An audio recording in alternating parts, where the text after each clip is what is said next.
Então tá bom. Gente, boa tarde. Novamente, nosso terceiro encontro e comigo vai ser o último. Infelizmente, eu gostei muito de estar aqui com vocês nesses encontros. Vocês são uma turma muito receptiva, muito carinhosa. E então, hoje a gente vai conversar com a professora Deise Guilhermina. Ela Ela que é professora de educação básica e também é professora e participante do Museu Vivo de São Bento. Então, agora eu vou passar a palavra para a Deise e para que ela se apresente melhor e para que ela conte para a gente como é que vai ser a nossa conversa de hoje.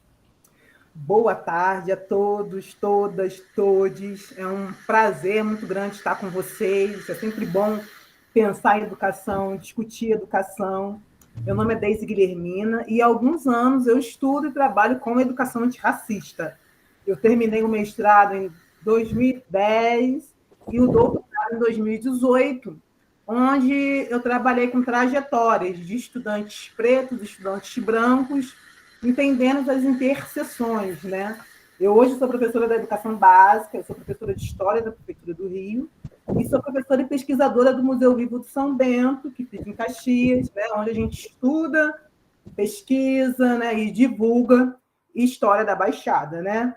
E como eu imagino que boa parte de vocês saibam, né, a Baixada é um lugar onde pulsa a África, onde pulsa a história e cultura afro-brasileira, e o meu quinhão, o meu legado naquele espaço, dentre tantas outras coisas, estar discutindo a presença negra também naquele território. Qual é a ideia de hoje? A ideia na nossa discussão de hoje, né? É entender e pensar a importância da educação antirracista na educação básica, que é um tema tão amplo, com tantas pessoas, né, discutindo, falando, tantos debates, e muito difícil para a gente esgotar em 20, 30 minutos, né? Como eu estava conversando com a Ana, é janeiro, vocês já vêm de um caminhar, né, de estudos, né? Esse tempo fresquinho. Então, eu trouxe um debate muito mais preocupado em chamar a atenção para a importância do que discutir métodos e técnicas, né? Que é vou apontar caminhos, mas eu acho que é importante, né, que o professor entenda, professor, o pesquisador, o orientador, enfim, quem está pensando em educação entenda a importância desse trabalho, porque a escola ela é um lugar de muitas demandas, né? E rapidinho vocês vão perceber isso, né? São muitos projetos, muitas questões, e é muito importante a nossa adesão a esses projetos. Essa adesão ela acontece de forma efetiva quando a gente entende a importância desses projetos. Por exemplo, quem for atuar aí no primeiro segmento, né, como orientador, como professor, uma escola onde você tem um déficit muito grande na alfabetização, essa questão ela é entendida por todos como sendo uma necessidade. Dificilmente um professor dessa escola vai fechar os olhos para essa questão. A gente entende que é fundamental. Da mesma forma, é uma escola que entenda a importância das relações étnico-raciais. Primeiro, que a gente tem uma população, que é uma população mestiça, uma população onde as pessoas que se declaram pretas e pardas são mais de 50% da população, e uma sociedade onde ainda temos um racismo estrutural. O que é o racismo estrutural? É aquele racismo que está em todas as relações. Né? É um racismo que está quando você vai no mercado comprar um pão e é olhado de uma forma diferente pelo segurança, ou quando você vai procurar um emprego, ou quando você vai no médico. Né? Ele é estruturante da sociedade. Então, assim, não que a escola seja o grande vilão que promova, mas a escola, enquanto inserida nessa sociedade, ela vai o tempo todo lidar com essas questões e muitas vezes reproduzir. É muito importante que o nosso olhar seja um olhar treinado, um olhar educado para pensar diferente, né? E entender, né, os processos, o que é ser uma criança preta numa sociedade racista, ou mesmo sendo uma criança branca que diz para ela que ela é superior aos amigos que são pretos e pardos, né? Que loucura é essa? Então, a gente estava discutindo, né? Conversando, eu e Ana, e eu falei para ela que, eu falei assim, ai, meu Deus, bota ou não bota? Eu trouxe um vídeo, né? Sabe aquele vídeo assim, bem realidade, longe da expectativa? No PowerPoint eu botei expectativa, mas o vídeo é realidade.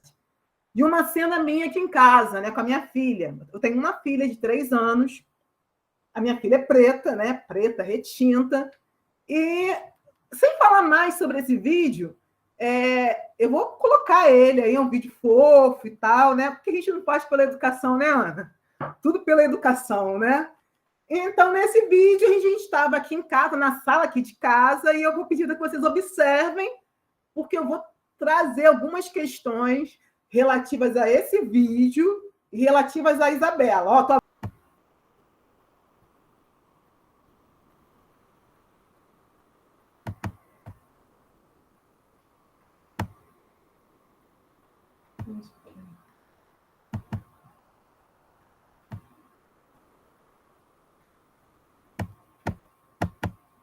Não está indo. Gente, não está indo. A gente vai assim mesmo. Eu vou conseguir explicar. Já deu para vocês pelo menos verem a imagem. Vai dar. No outro momento, eu combino de passar para vocês o vídeo. Mas o que é esse vídeo? Né? Ele é um momento. Eu estou aqui em casa, né? A gente. Vocês imaginem, né? Eu fui mãe com 40 anos. Quando eu fui mãe, eu já tinha pelo menos uns 10 anos de educação antirracista aí. Então, não que a gente seja acadêmico, professor o tempo todo, mas a gente tem um olhar diferenciado, né? Não que o meu olhar seja um olhar diferenciado das outras mães, mas é que você aprende algumas coisas, você percebe algumas coisas na vida que te fazem olhar de uma certa forma. Então, a minha filha tem acesso a livros, ela tem acesso a bonecas, né? Quando eu estava grávida da Isabela, eu passei um tempo nos Estados Unidos fazendo sanduíche do doutorado e voltei com 2 Barbies pretas. Enfim, muito, muito atenta a essas questões. Então, aqui em casa, no final de semana, é o dia da massagem, né? Eu dou massagem no meu cabelo, e aí ela se achou no direito de fazer massagem também. Então, ela estava lá fazendo a massagem no meu cabelo, ainda falava assim, mamãe, fica quietinha, teu cabelo é de rainha. Ela gosta do livro, né, da Bell Hooks, né? Crespo de rainha. E é muito, muito fofo a forma como ela vai falando, aquelas trocas, a forma como ela vai me percebendo, as referências que ela tem, né? Eu brinco, eu estou sempre de olho, né? Até porque eu já fui professora de educação infantil, então o comportamento da Isabela me faz lembrar algumas questões, né? Ela tem uma Baby Alive preta, que é uma boneca muito famosa, para quem não tem filho, é a boneca cara. E aí eu lembro que a gente foi na praia, tinha uma menina com uma Baby Alive clara, aí ela falou assim, eu falei, filha, Baby Alive também. Aí a Isabela virou e falou assim, ué, mas branquinha? Na cabeça dela, Baby Alive tinha que ser preta, que nem a boneca dela. Mas por que eu estou trazendo toda essa discussão? Um vídeo aí deu descabelada, né? Da minha filha fazendo massagem no meu cabelo. Eu quero mostrar para vocês que, de alguma forma, e muito por conta das minhas vivências, a Isabela é uma criança preta, retinta de 3 anos, que tem uma família, que tem um olhar atento para algumas questões. E esse meu olhar atento, claro, tem muito a ver com as minhas experiências de vida, o fato de eu ter sido uma criança gorda, uma criança preta, retinta, né? Ter vivido experiências que somavam gordofobia e racismo. E, de uma certa forma, eu quero que a minha filha tenha no mínimo, que ela saiba como lidar com essas questões, né? E que me traz esse olhar mais sensível. Então, assim, cabelo é polêmica, né? Tem um monte de trabalhos sobre cabelo, trabalhos incríveis, e não tem problema nenhum você querer fazer uma descoloração, uma global, uma progressiva. O problema é quando você não consegue ver beleza no teu cabelo. O cabelo que foi feito, que nasceu junto com você. E o que eu me preocupo muito com a minha filha é que ela entenda, que ela veja beleza nesse cabelo crespo, né? Que ela veja como um cabelo de rainha mesmo, né? E eu achei muito legal. Quando ela tomou a iniciativa, comecei a filmar de fazer massagem no meu cabelo, e no final do vídeo ela fala assim: mamãe, você está linda. Você já pode ir para a festa. Né? Ela viu beleza no meu cabelo, ela viu beleza em mim, que sou uma mulher preta retinta.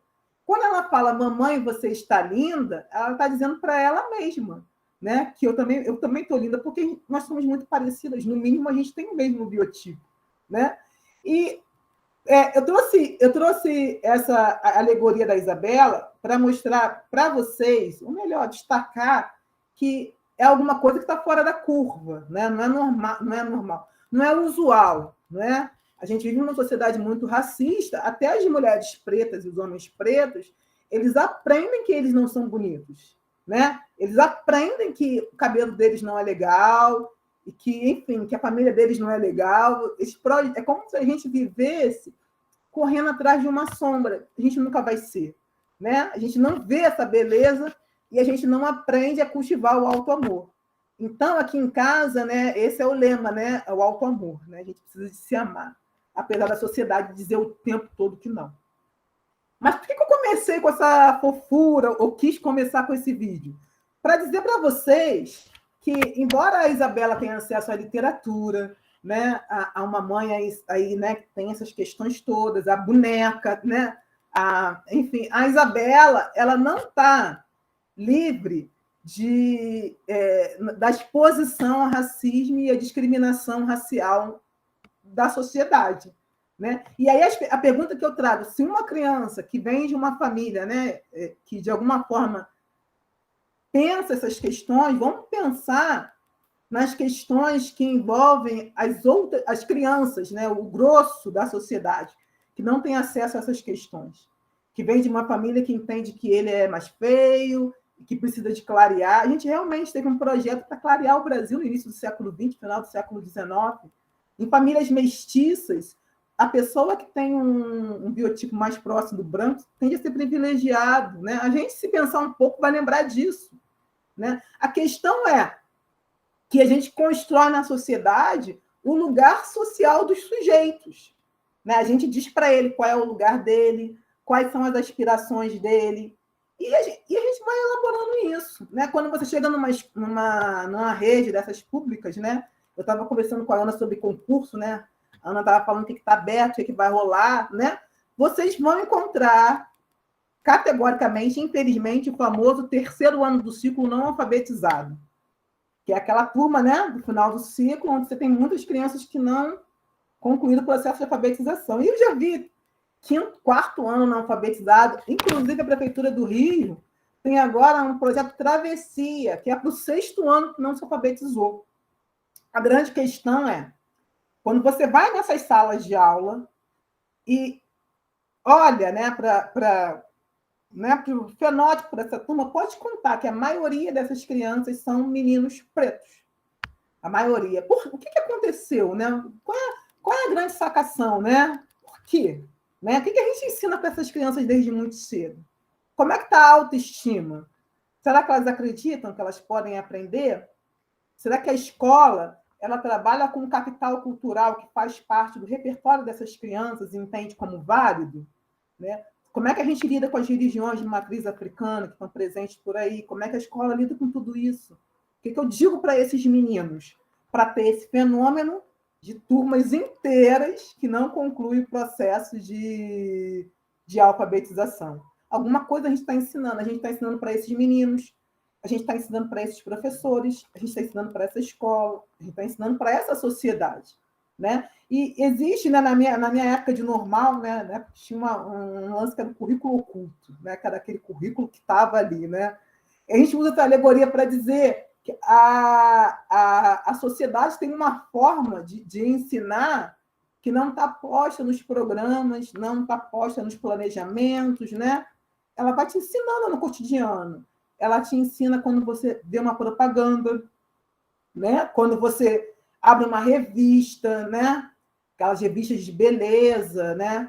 Ou quando você pega um livro de história para contar uma história, ou um desenho, até o tempo todo jogando, né? Dizendo para você o que é bonito, o que é bom, qual é o lugar social dos sujeitos, né? Eu fui criança aí na final de 80, década de 90, era a época da Xuxa, das Paquitas, né?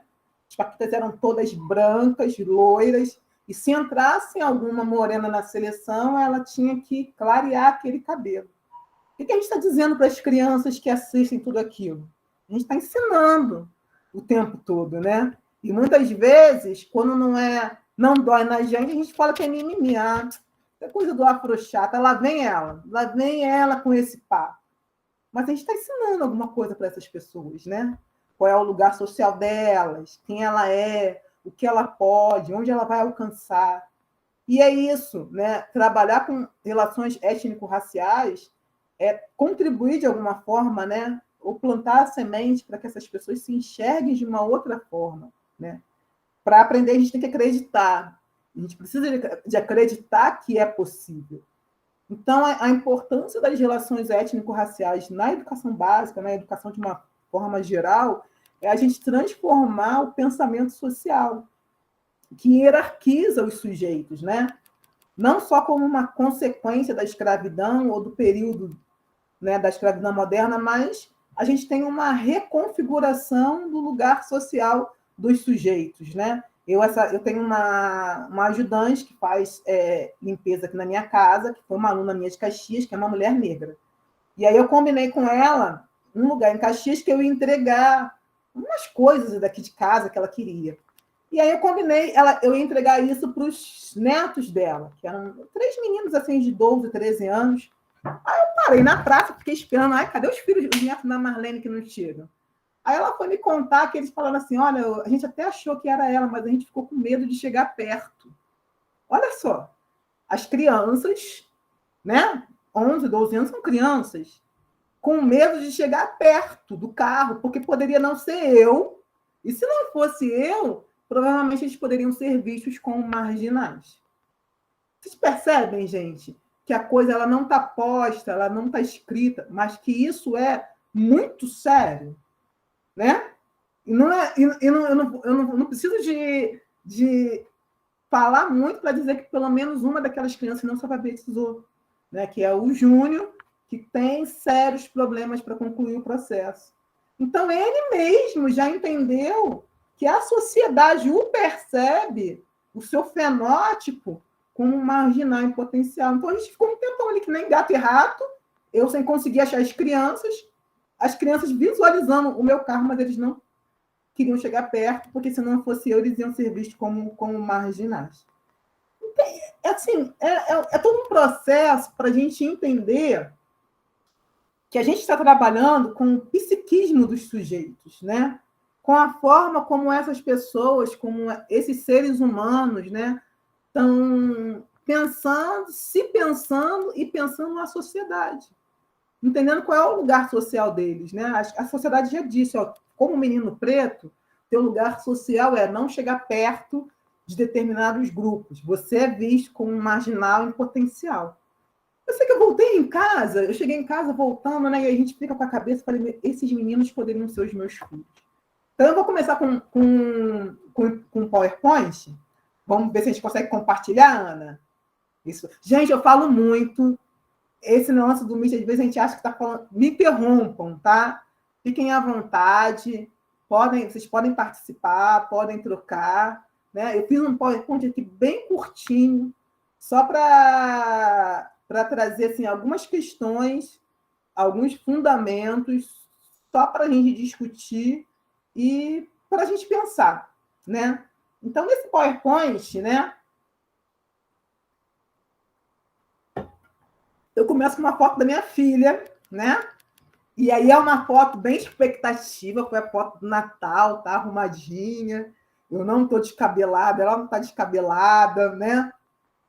Mas o que eu estou trazendo com a Isabela, né? A Isabela é essa criança que eu trouxe para vocês, que vem dessa família, que a mãe pensa, né? Que essas questões. Mas um dia a Isabela, eu moro num condomínio que tem um jardim, né? E aí a gente estava indo para a creche, né? E aí eu fico brincando, a gente vai subir aqui a colina, né? Vamos passar pelo castelo da princesa Isabela. Passou-se uns 3 dias, Isabela falando para mim, mãe, eu não sou princesa, eu sou Moana. Eu falei, ela Moana, não é princesa? Não, né, tocando um barco, né? E ela assim, sempre que eu falava que a gente estava no castelo da Princesa Isabela, ela dizia não, que ela não era princesa, que ela era Moana. E eu sem entender. Até que um dia ela virou para mim e falou assim: mãe, elas são branquinhas, eu sou Moana. Aí ela falou, a Vitória, né, que é minha sobrinha, o Paulo César e o Gabriel, a gente é marrom, nós somos marrom. Então a gente é Moana, a gente não é como as princesas. Gente, eu não tinha, né? Foi uma reflexão que não foi eu, foi ela. Vocês imaginem o que aconteceu para uma criança de 3 anos chegar a esse ponto de fazer esse tipo de elaboração. Apesar de vir dessa família, ela não está imune ao racismo que é exposto pela sociedade, ao fato de que muitas vezes as histórias infantis que são apresentadas pela escola, elas trazem majoritariamente personagens negros, e que realmente, quem tem filhas, né, sabe, né, que esse amor delas pelas princesas da Disney, e essas princesas que retratam um padrão que é um padrão europeu, que é um padrão branco, né, e que a gente fica realmente muito preocupada. Ela sozinha chegou ao ponto de entender que aquelas princesas não representavam ela, e que ela era Moana, que a Moana era marrom, igual a ela, o Paulo César e a prima Vitória. E aí, nesse dia, eu fiquei, né? Eu botei o galho dentro, fiquei quieta, fiquei pensando naquilo que ela falou, respeitei a reflexão dela, mas fiquei entendendo que, na verdade, a Isabela ela pôde expor isso para mim e chegar a algum tipo de reflexão, porque ela vive num lugar onde ela tem liberdade para fazer esse tipo de associação. Mas quantos dos nossos alunos, eles não se percebem, eles não se enxergam em nenhum lugar, ou não no lugar ideal? Porque a criança ela é assim, ela está construindo identidade e ela vai tentando se enxergar nos espaços, né? É muito comum a brincadeira, eu sou fulano, eu sou isso, eu sou aquilo. E muitas vezes a criança negra ela está nos não lugares, ela não está representada. E aí eu lembro, né, que quando começou essa questão, a gente começou, a gente começou a pensar em outras princesas, né? E aí tem a Valentina, né? E as próprias princesas africanas, né? E tentar desconstruir essa ideia. Então, a importância, gente, trazendo para a escola, tanto para a educação infantil quanto para a educação básica, para que essa escola seja plural, né? Essa escola que traz vários elementos, várias possibilidades. A minha filha catou, ela só achou a Moana, né? Ela foi circular ali, né? No entorno, mas não pode ser assim, não deve ser assim. Né? Ela tem que ter acesso lá aos clássicos, ao que for, mas ela precisa se perceber nesses personagens, nesse imaginário, na forma como ela é colocada. A escola que eu vivi, e acredito que a escola que muitos de vocês viveram, ou alguns de vocês viveram, ela vai trazer o negro como aquela figura que é passiva diante da escravidão. Nem como alguém que conquistou a própria liberdade, muitas vezes a gente apresenta essa figura preta para a escola, né? Eu já tive várias vezes com questões com a minha filha, como, por exemplo, mãe, meu cabelo não balança como o da colega. Porque, por estar numa escolinha privada, né, ela é a única, ela, o Gabriel, né, ela montou a aldeia dela, né? E são poucas. Então, o tempo todo. Né? Então, e aí eu passei o dia inteiro pensando, caramba, e eu falo tanto, eu me preocupo tanto, mas olha só, né, a minha filha precisou de elaborar tantas coisas para chegar até essa conclusão. Então, a gente pode fazer uma transposição ou fazer uma reflexão acerca de como é que ficam as crianças. Né? Eu falo dessa criança da escola pública daqui da esquina, ou de tantas outras escolas públicas, ou mesmo a criança da escola privada, a quem é ensinada que ela é superior aos outros e acaba reproduzindo o racismo e a discriminação racial. Né? A gente estava uma vez entre amigos, né? A Isabela tinha 2 anos, tinha outras crianças, e aí a gente ouviu, né, o coleguinha falando para ela, teu cabelo é duro, teu cabelo é feio. Era uma criança, né, discriminando uma outra criança. Se ninguém nasce racista, em algum momento a gente ensinou. A gente, enquanto sociedade, falhou com essas crianças.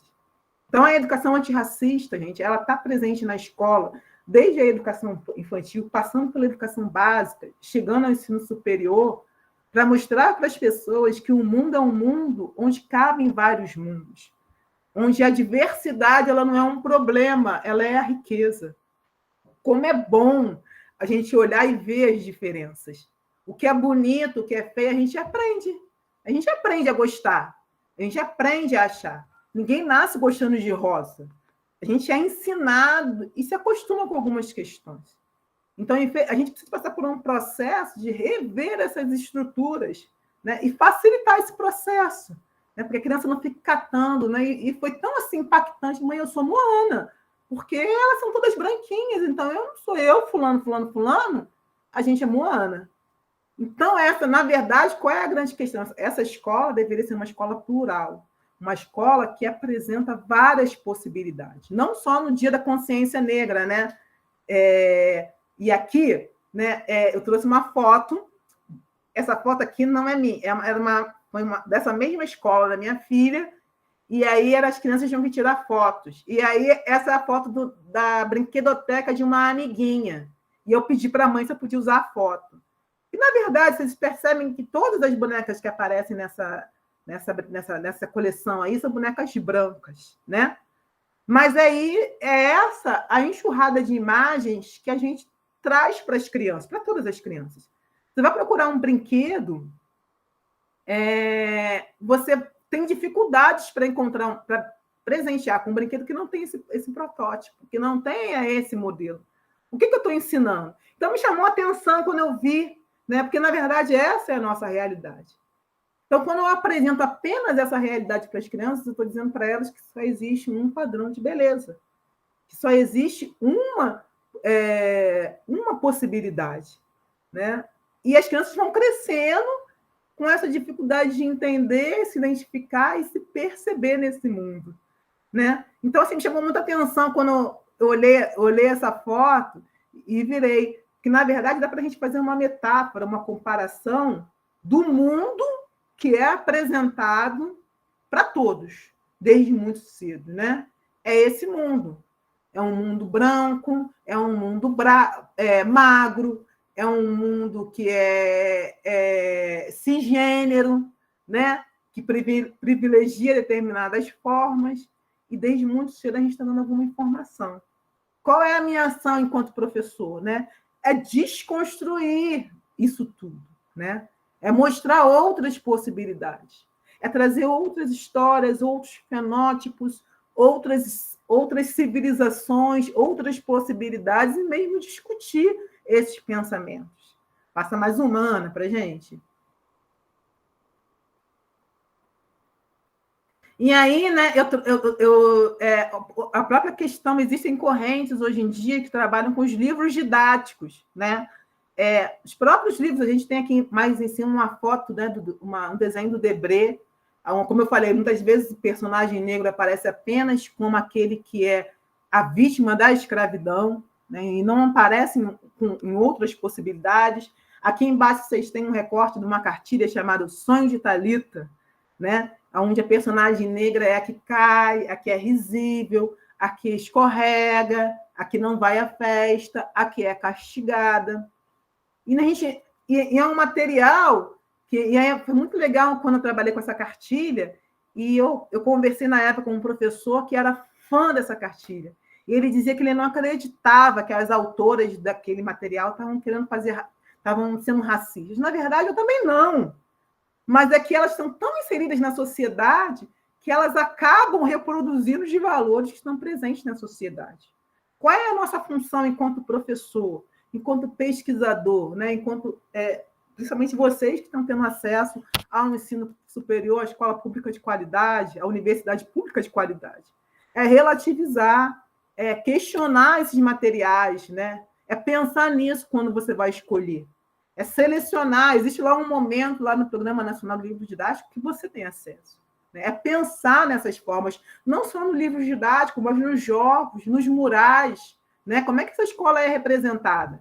Tem uma rede aqui muito, muito, muito recorrente perto da minha casa, que é o CERC, né, de escola. Outro dia eu estava vendo os livros que são os outdoor deles, né? Só crianças brancas. Cadê os pretos? Cadê os pardos? Cadê a diversidade naquela escola? Né? Aquela escola que mostra um outdoor que só tem crianças brancas, ela já está te dizendo alguma coisa.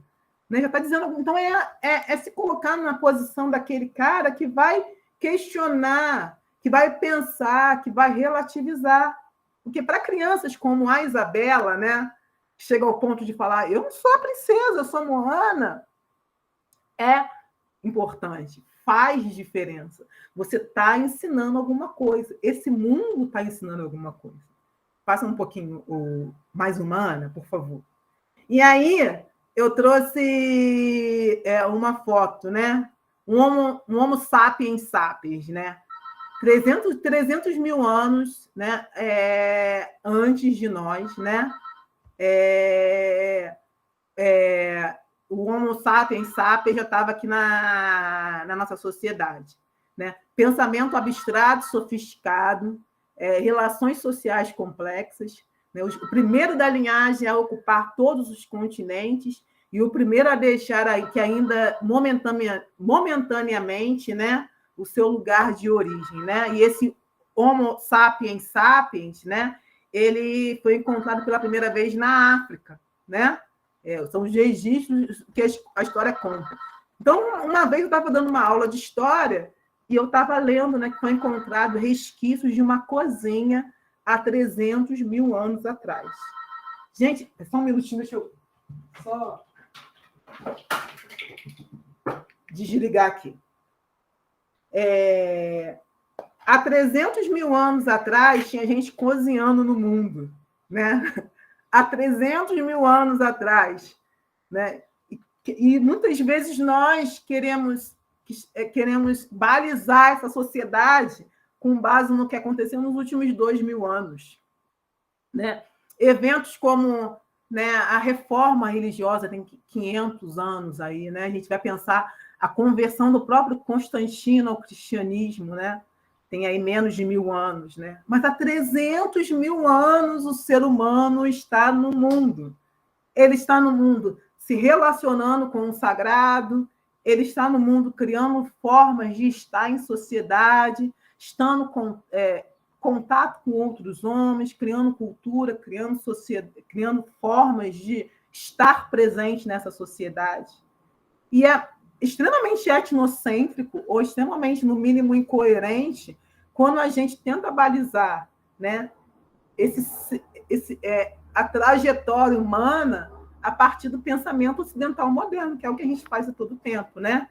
A gente discrimina as formas de ser, de estar, as religiosidades que não estão de acordo com determinadas formas ocidentais, modernas, belezas, crenças e tradições, né? E quando eu peguei essa foto, eu falei, gente, 300 mil anos é muito tempo, né? A gente, no máximo, se você se cuidar aí, né, você chega a 100 anos, né? A gente, quando um idoso chega a quase 100 anos, a gente fica, né, admirado, né? E é isso, a gente exclui tudo que aconteceu e passa a criar uma sociedade a partir do que a Europa se propôs, né, nos últimos anos, no mundo moderno.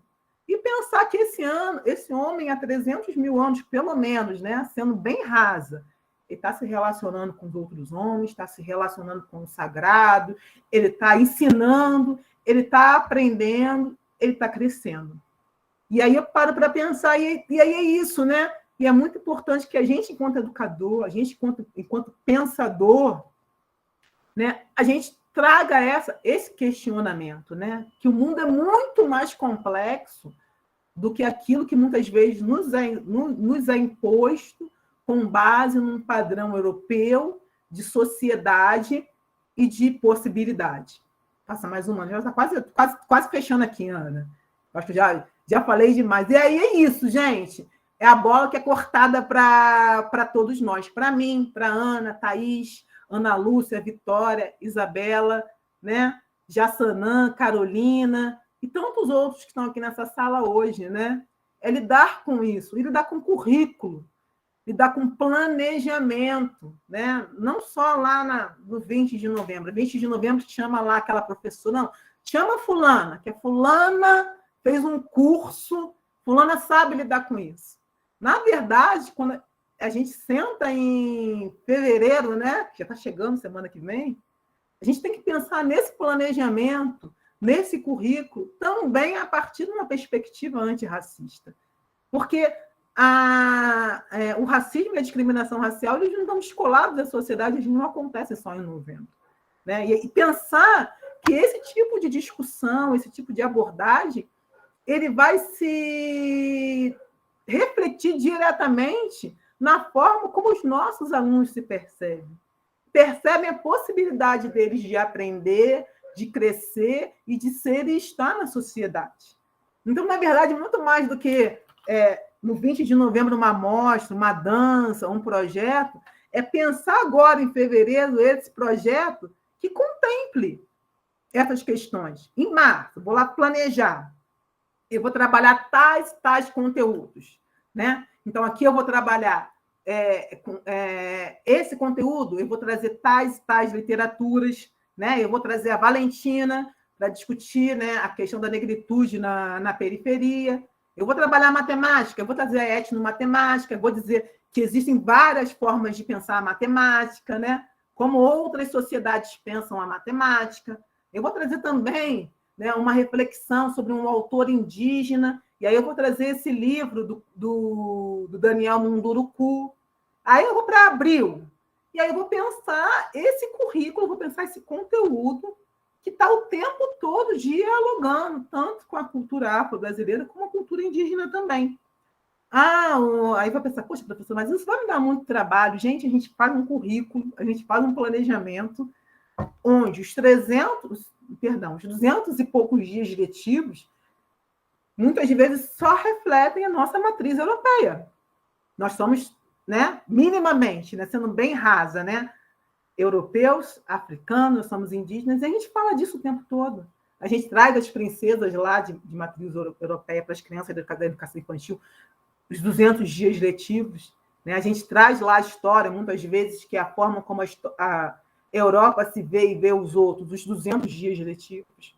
O que a gente propõe não é um currículo afrocentrado ou um currículo centrado apenas nos povos originais, mas um currículo que contemple essa multiplicidade de raízes e que possa fazer com que as pessoas repensem, né, essa centralidade de um pensamento europeu, de um pensamento, né, branco, cis, masculino, que elas possam entender outras formas de ser e estar na sociedade, entender que ele tem uma fé, sabe? Mas que o homem vem lidando com o sagrado, né, há muito tempo. Vou botar aí pelo menos 300 mil anos, pelo menos. Será que é isso? Será que eu não posso ouvir o outro? Será que eu não posso trocar? Que ideia é essa? Da onde surgiram essas questões de demonizar aquilo que é do outro, os ritos do outro, o pensamento do outro? Sabe? É isso, é trazer essa discussão para o cotidiano, não só em novembro, mas ao longo de todo o ano, de todo o planejamento. Quando você for selecionar as coisas para você discutir, a sua literatura, se for trabalhar em ciências, né? Eu vou trabalhar... Eu converso muito com os meus alunos, eu sou professora de história, mas eu gosto muito de falar sobre o porquê que a gente tem a pele mais pigmentada ou cabelo crespo, né? Entender isso ao longo dos milhares de anos, qual era a função disso tudo. Né? Pensar nessa riqueza do conhecimento da produção humana ao longo do tempo, não só pensando em cumprir uma determinada legislação ou alguma coisa que está posta, mas pensando no ser humano que está ali, né? Que muitas vezes, com 3 anos de idade, tem que pensar qual é a tribo dele. Eu não estou em lugar nenhum, eu não sou nada. Né? Eu não estou representada aqui, não estão falando de mim, não estão falando do meu capital cultural, não estão falando da minha ancestralidade, não estão falando do meu pertencimento. Né? Por fim, acho que eu vou chegar agora no último, Ana.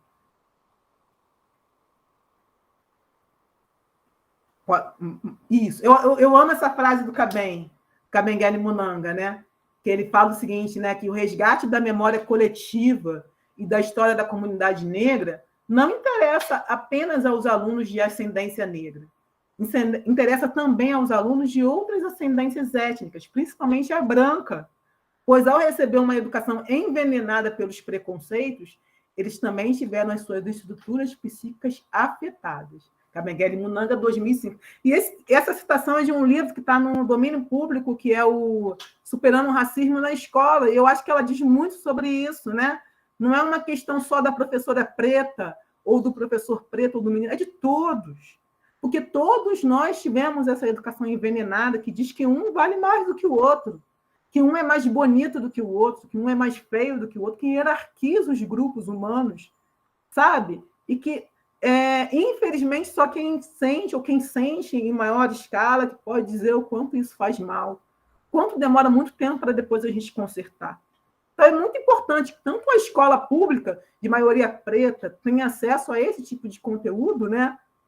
Como a escola branca de Zona Sul, de população mais abastada, né? Como dica, eu sugiro que vocês pesquisem as diretrizes curriculares para a educação étnico-raciais, que está no domínio público, que traz várias possibilidades, que vai discutir mesmo, né? Que vai trazer essa percepção sobre o currículo, que vai trazer muitas possibilidades, né? E deixo também o meu desejo para que as várias salas de aulas, os vários professores que estão aqui em formação, que estão construindo conhecimento, tenham a sensibilidade de perceber a importância desses conteúdos, desse trabalho, e que a gente possa, junto, né, construir uma escola diferente, né? É uma tarefa que não é minha, não é da Ana, não é da Patrícia, não é da Vitória, não é do João, mas é de todo mundo, né? E, assim, eu acho que a gente já avançou muito nos últimos anos, a gente tem muito por avançar. Mas só o fato de eu estar aqui conversando com vocês hoje, né, já é um sinal de que alguém lutou para a gente estar aqui, né? Veio muita gente atrás. Muita gente abriu muitas portas, brigou, discutiu muito para que a gente tivesse um momento na formação inicial de professores para pensar essas questões, né? E que todas as crianças, né, adultos, jovens, né, e que possa começar por você, né? Por você, que você repense a forma como você se enxerga, como enxerga o outro, como você enxerga o teu pertencimento africano, a forma como você enxerga a África que habita em você, né? Porque ela punge em todo mundo. Onde é que está? Qual é o lugar? Né? Como é que eu vejo, como é que eu percebo e como é que eu entendo. Então é isso, gente. Eu vou encerrar por aqui, porque eu acho que já falei até mais do que era para falar. Se alguém tiver alguma questão, alguma colocação, tiver, né? A Vitória. Deise, queria primeiro te agradecer. Está sendo muito bom hoje. E essa última frase que você falou me tocou de uma forma muito forte, assim, a forma como a gente enxerga a África que habita dentro da gente. Isso nossa, é para a gente parar e refletir mesmo sobre de que forma a gente enxerga isso e a partir da forma como a gente enxerga a África que existe na gente, como a gente se enxerga no mundo, né? Eu acho que ainda mais a gente estudando formação de professores, sabendo que vamos atuar diretamente com crianças e adolescentes e até adultos que vivem com isso, e de que forma que a gente consegue trazer isso para a nossa prática docente, né? Trazer isso. Eu trabalho com criança, então, de principalmente trazer isso para as crianças, né? Como que a gente traz isso? Obrigada mesmo. Nada é fundamental, Vitória, sabe? A gente entender e valorizar, sabe? É muito cruel você se sentir feio, deslocado, incapaz, impotente, em qualquer idade. Mas,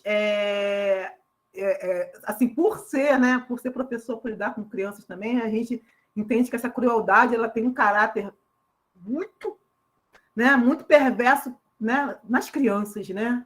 As crianças que estão aí, que vão se entendendo dessa forma, né? E quando o professor se percebe de uma forma diferente, ele entende de uma forma diferente, a gente já deu o primeiro passo. Obrigada, Deise. Eu vou falar para você uma fala da Júlia no chat. Ela fala: perfeita sua fala, Deise. Muito obrigada por trazer essas questões importantíssimas para discutirmos. Gostaria de saber se você pode compartilhar sua tese conosco. Fiquei interessada em conhecer mais sua pesquisa e trabalho. Posso sim, Juliana, posso sim. Eu vou dar um jeito de passar para a Ana, e aí ela pode socializar com vocês, sem problema. Eu fiz algumas pesquisas, algumas entrevistas, né? Foi muito legal, foi muito bom, né? Eu sou muito grata pelas pessoas que compartilharam suas histórias e por poder me enxergar nessas pessoas, né? Porque eu ouvi uma vez que a gente faz pesquisa da gente, né? E eu acho que eu fiz, né, pesquisa de mim também, né? Porque eu me ouvi em muitos desses personagens, que com certeza eu compartilho sim, sabe? Que possa ser útil, né, para vocês. Então, como a gente está no nosso teto, então eu vou encerrar por aqui. A não ser que alguém tenha mais alguma coisa para falar para a Daisy, se quiser levanta a mão ou abre o áudio, não tem problema, a gente fala aqui rapidinho. E eu queria agradecer, Daisy, por você estar aqui compartilhando isso com a gente. Eu, especialmente, puxo uma sardinha muito forte para a Daisy, porque a minha pesquisa ela é abraçada muito pela pesquisa da Daisy. E a Daisy, ela foi da minha banca, da minha monografia, então eu amo ouvir a Daisy falar, eu fico aqui babacada sempre ouvindo você falar. E agradecer por esse tema, que é importantíssimo, porque, como você disse, não é uma coisa que seja uma coisa que não dê para se ver. Quando a gente vai realmente nessas turmas em que tem crianças não alfabetizadas, sim, a grande maioria são de crianças pretas. Quando a gente vai numa festa de crianças, a gente pergunta: ai, que princesa você quer ser hoje? Tem crianças pretas que não conseguem responder, que elas ficam quietas, que ficam mais para lá, e as fantasias que tem nessas festas de criança são Rapunzel, são a Pequena Sereia, entendeu? Uma vez ou outra tem uma Tiana, uma vez ou outra tem uma Moana, mas em grande maioria são essas crianças, essas princesas europeias, essas princesas brancas. Então, muito obrigada por estar vindo conversar com a gente sobre isso. E eu quero agradecer a turma também que está aqui ouvindo a gente, né? Porque poderiam não optar por não ouvir. Então, muito obrigada a todo mundo que está aqui. E é isso, gente. Gente, obrigada, tá? E vou dizer também que o trabalho de conclusão da Ana é incrível, é muito, muito bonito, muito legal, que vocês possam dar uma olhada também, porque ela mandou muito bem, tá? Sucesso! E que eu desejo um 2022 incrível para todo mundo, sabe? Que seja um ano assim muito bom, tá bom? Foi um prazer, muito obrigada. Beijo, gente. Vamos aproveitar janeiro. Tchau, tchau.